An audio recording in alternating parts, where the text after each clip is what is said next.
புத்தகம் 2 உலகப் பயணிகளின் புத்தகம். காண்டோ 5 சிறிய வாழ்க்கையின் தெய்வங்கள் பக்கம் 161. எங்கள் கருவிகளுக்கு அவ்வளவு பெரிய வெளிச்சம் இல்லை. நமது சித்தம் நித்திய விருப்பத்துடன் இசைக்கவில்லை. எங்கள் இதயத்தின் பார்வை மிகவும் குருடாகவும் உணர்ச்சிவசப்பட்டதாகவும் இருக்கிறது. இயற்கையின் மாய சாதுரியத்தில் பங்கு கொள்ள இயலாமை, நாடித் துடிப்பையும் விஷயங்களின் மையத்தையும் உணரத் தகுதியற்றது. நமது பகுத்தறிவு வாழ்வியல் வலிமைமிக்க கடலாக ஒலிக்க முடியாது. அதன் அலைகளை எண்ணி அதன் நுரையை மட்டும் வருடுகிறது.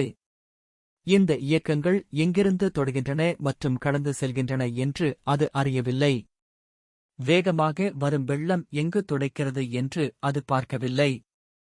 அது மட்டுமே தனது சக்திகளை கால்வாய் செய்ய பாடுபடுகிறது மற்றும் அதன் போக்கை மனித நோக்கங்களுக்கு மாற்றும் என்று நம்புகிறது. ஆனால் அதன் அனைத்து வழிகளும் மனச்சாட்சியின்மையின் கடையில் இருந்து வருகின்றன. இங்கு காணப்படாத மங்கலான பெரிய உலக ஆற்றல்கள் மற்றும் துளிகள் மற்றும் நீரோட்டங்கள் மட்டுமே நமது பங்கு.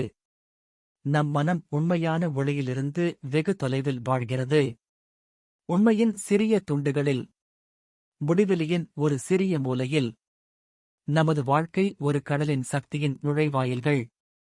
நமது நனவான இயக்கங்கள் முத்திரையிடப்பட்ட தோற்றம் கொண்டவை. ஆனால் அந்த நிழலான இருக்கைகளுடன் எந்த உரையாடலும் இல்லை. எந்த புரிதலும் நமது தோழமை பகுதிகளை பிணைப்பதில்லை. நம் மனம் புறக்கணிக்கும் மறைவிலிருந்து நமது செயல்கள் வெளிப்படுகின்றன. நமது ஆழமான ஆழங்கள் தங்களை அறியாதவை. நம் உடலும் கூட மர்மக் கடைதான். நமது பூமியின் வேர்கள் நமது பூமிக்கு கீழே ஒளிந்து கொண்டிருப்பதால் நம் மனம் மற்றும் வாழ்க்கையின் வேர்கள் காணப்படாமல் கிடக்கின்றன.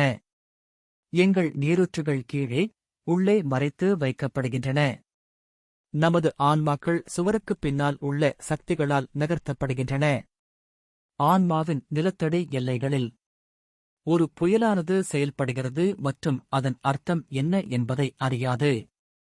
சிந்திக்காத மானிட்டர்கள் மற்றும் எழுத்தாளர்களைப் பயன்படுத்தி நாம் என்ன நினைக்கிறோம் மற்றும் உணர்கிறோம் என்பதற்கு இதுவே காரணம். ஆழ் மனதின் ட்ரோக்லோடைட்டுகள், சரியாக பயிற்றுவிக்கப்பட்ட மெதுவான திணறல் உரைபெயர்ப்பாளர்கள், தங்கள் சிறிய பணியின் வழக்கமான விஷயங்களை மட்டுமே அறிந்திருக்கிறார்கள் மற்றும் எங்கள் செல்களில் பதிவு செய்வதில் பிஸியாக இருக்கிறார்கள்.